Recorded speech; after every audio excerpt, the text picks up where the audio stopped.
widen their base. So let's understand this. If Placido has a narrow base, so his elbows are in tight and his elbows are inside his knees, elbows inside the knees, and he's a tight turtle position, it's really easy to break someone down to a hip under these circumstances. They have no base, so they break down very easily. So you hit this move a couple of times, and pretty soon they're going to open up their turtle position where their knees go out wide, their elbows go out wide, and now it's much, much harder for me to break down my opponent's base. They feel like they weigh 1,000 pounds now. In these situations, they've widened their base, so they're harder to break down, but it's much easier for me now to use my knee to penetrate through behind my training partner's tricep, and we take the knee ride position. Okay? Now, guys, we've already seen you don't want to stay for long periods of time in a knee ride. You want to get to your crucifix pretty early. Okay? So what we're going to do in these situations, we're going to lock up a seatbelt, and now we're going to take advantage of that knee ride position to push our training partner's elbow out and create a situation where I can step my foot over my training partner's forearm. And the most important thing, fellas, I want to connect my heel to my knee. If my heel and my knee are not touching, it's pretty easy for Placido to pommel his arm free if he knows what he's doing. But if my heel and my knee touch, now when he goes to pommel out, it's never going to happen.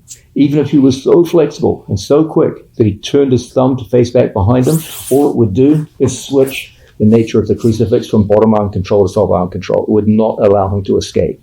Okay? So, once again, we start off, training partner in front of us, and we notice that he's very, very resolute in his base this time. So we're going to come forward and lock that seat belt. We're going to take our body into the knee ride position and drop our knee in behind our training partner and immediately step over and connect the heel and the knee.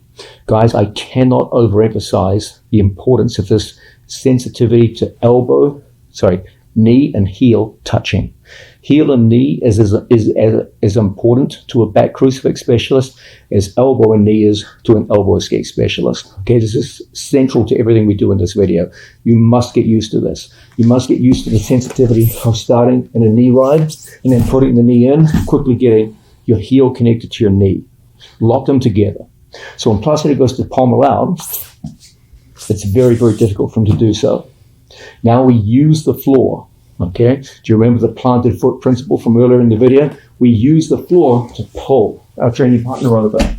He can't base out because you're literally trapping his arm. And as a result, we break him down easily into one of our favorite positions, the supine, perpendicular supine position. So once again, training partner's in front of us. We start off conventionally, just like so. Now, we really do try to break down his base, and this guy resists us well. So we quickly lock up that seatbelt, and we switch right in here and step over the top and lock.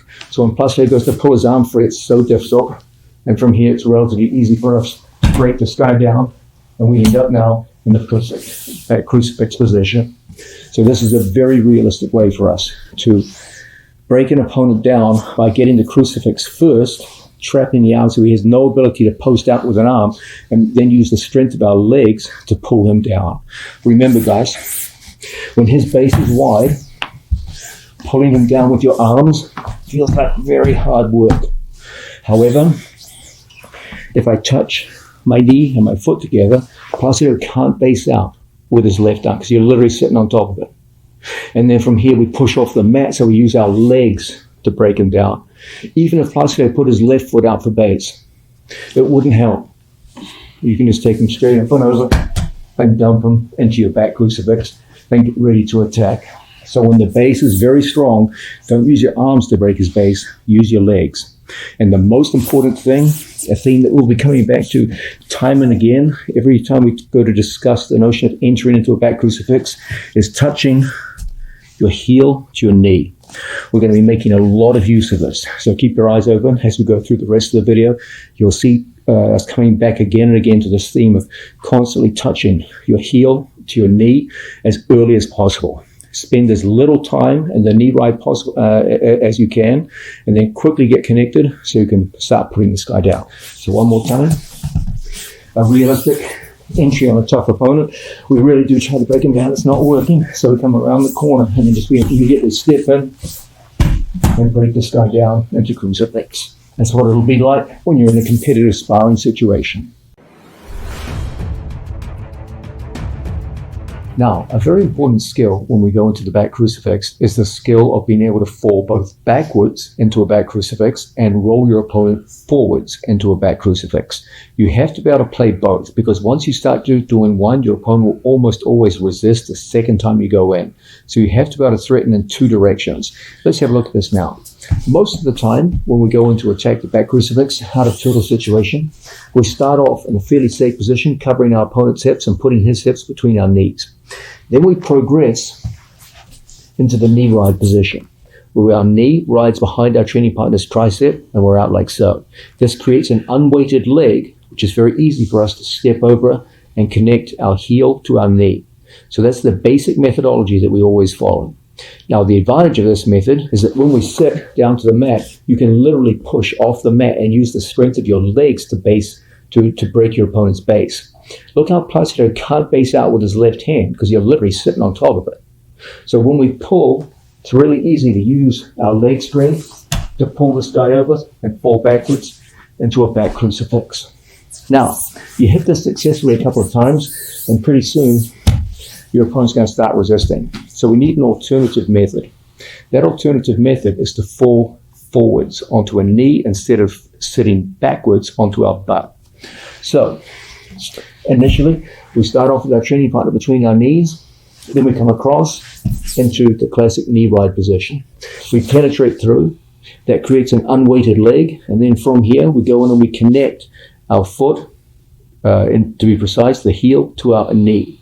Now, most of the time we sit backwards, but if I feel Placido making a strong, resistant body, a very good alternative in these situations is to put our knee down to the mat, just like so.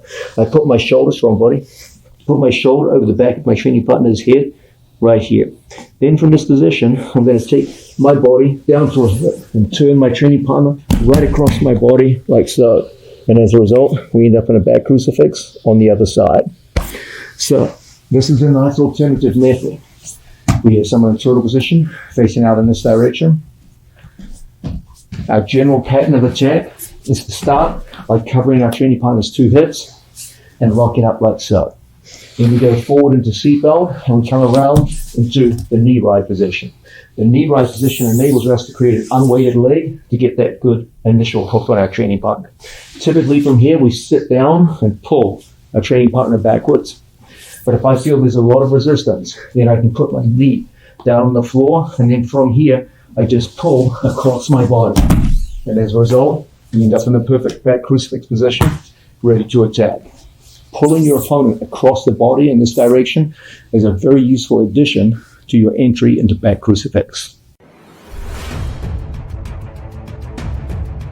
Now, we're looking at this idea of using the knee ride position as the basis of entering into crucifixes when we're in top turtle position and we're behind our training partner's elbows.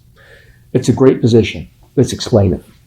In the conventional ride position, when you're on someone's back, you keep your opponent's hips between your knees, okay? And this is like a standard ride position. However, to enter a back crucifix, we need to change our angle relative to our opponent, and we need create an unweighted leg so we can step over our training partner's wrist. That's what this knee does. The knee also enables us to expose our training partner's wrist a little better. And then from here, we step over the top, and that enables us to connect our heel and our knee. And that's the whole basis of entering the crucifix when we're attacking top turtle behind the elbows. Now, one problem with this knee ride position is it puts both of my knees on one side of Placido's body. So if he gathers up my wrist on this side, it's really easy for him to put his shoulder down and then roll. As he rolls, his hand comes across and controls my far leg so that I can't hit any kind of elbow escape from here. And now it's easy for him to come up onto his knees and ultimately pin me. Okay, so this is a very good counter to the knee ride position. There's a sense here in which you kind of set yourself up a little bit. Insofar as by putting your knee in that position, you've got two knees on one side of the body. It makes his makikomi pretty easy to execute. So the question becomes, what should we be doing when someone does this to us? Let's understand something. When you take the knee ride position, what enables Placido to pin me is this hand. Everyone focuses on this side because when he traps the arm, that's where the trap occurs. But this is the one which actually pins me in place. Let's have a look at this. When Placido traps my arm and rolls through, watch this hand of his. It reaches across my hip and controls my far hip. Then he gets up to the knees. And from here, he's out and controls me. So what should we be doing defensively? Yeah. Once I feel my opponent go to trap my arm, it's no secret what's going to come next. What we're going to do is we're going to trap that hand of his. He needs to get his hand over to the far side of my hip. So what I do is I trap the hand here. I just put my hand and cover his knuckles so that when he goes into makikomi, when we go across the other side, when he tries to grab my far hip, he can't. Then I take the bottom leg and pass it over the top. That's always the easiest one to put over first. So we go bottom arm control. Once we get bottom arm control, we straighten everything out, and we do what we always do. We put our foot on our own shin so we can go across and make the switch. And now you find yourself in a back crucifix. When he tries to twist and turn his way out, it's so difficult, and we're in the perfect position now to start strangling people. Once again, training partners in turtle position. And from here, we've taken the knee ride position. I see him trap my arm, so my response is that. Catch his hand. That's the hand that's going to pin you. That's the hand that's going to put you, control your far hip. So we just cover the hands like so. Now as he goes into the roll, it's really easy for us to stuff his arm and elbow inside the legs. Then from here, we put our foot on our own calf muscle, and then we just rake to control our training partner's arm, and we find ourselves now in the perfect back crucifix position. Once again, we start off with a classic knee ride. When I see my opponent has trapped this arm, we just cover our training partner's hand. Even as he's taking you over, you should already be thinking in terms of getting your leg over your training partner's arm. So when he tries to pin the hip, you can't do it. He needs this. Then you just go over the top. We find ourselves right back in the perfect attacking position. So, in a realistic sense, turtle position, from here, we start off behind the training partner in a fairly conventional attacking position. We come around the corner and we see this guy go to trap our wrist. So, we go through and counter the makikomi roll. Done in this way, you have an excellent counter to a potentially dangerous move which would counter your crucifix.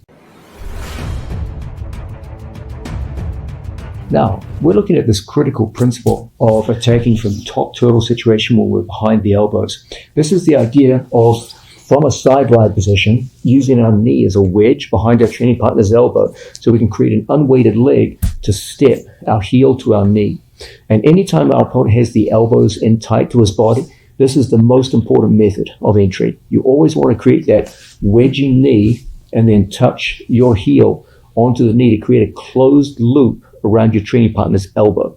So when he goes to pull his arm free, it's incredibly difficult for him.